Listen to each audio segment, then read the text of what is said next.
ఇప్పుడే జీ5 app download చేయండి. చూడండి మీ ఫేవరెట్ టీవీ షోస్ ఎప్పుడైనా ఎక్కడైనా. పులి వెళ్తున్న దారిలో ఎడమ వైపు కొంచెం ముందుకెళ్తే కొన్ని ఉచ్చులుంటాయన్నా. ఆ ఉచ్చుల్ని మనం బిగించామంటే ఆ దేవుడు కూడా తనని కాపాడలేడు. మరి పున్నం అక్కడి వరకు ఎలా వెళ్తుందిరా? వెళ్ళేలా చెయ్యాలన్నా అదే ఆలోచించాలి. సరే, నేను చెప్పినట్టు చేయండి.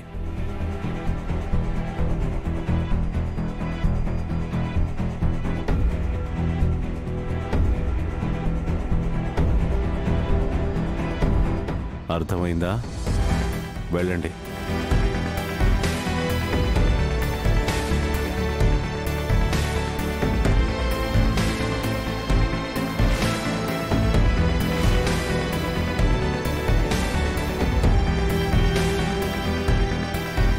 పులి అడుగులు అంటే ఈ దగ్గరలోనే పులి ఉండొచ్చు.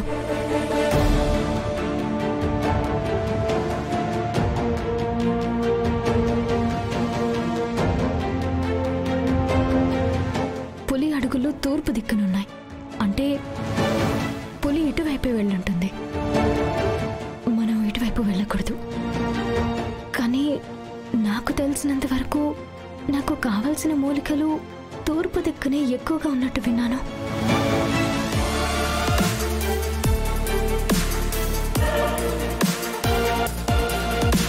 పులి వేట కోసం ఒకవైపు వెళ్తే మళ్ళీ చాలాసేపు అదే దారిలో వెనక్కి రాదు.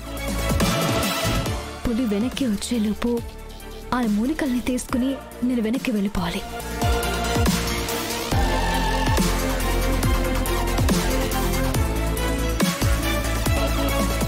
ఒకవేళ ఈ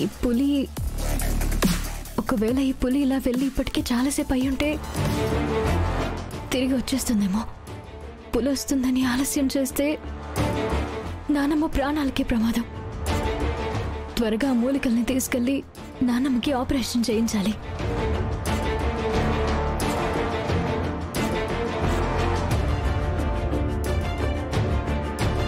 ఎవరమ్మా నువ్వు? ఈ అడవిలోకి ఎందుకు వచ్చావు? నా పేరు పున్నమి అన్నా.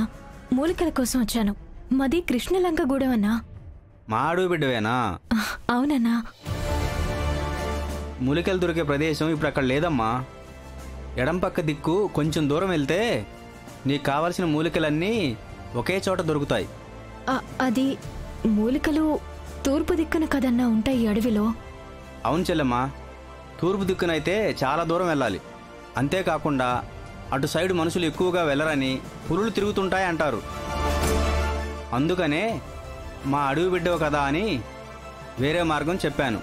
ఇక మీ ఇష్టం అమ్మా. ఎక్కువసేపు ఒకే దిక్కున ఉండకు. అడవి బిడ్డలు ఎప్పుడూ అబద్ధాలు చెప్పరు. సరే అన్నా.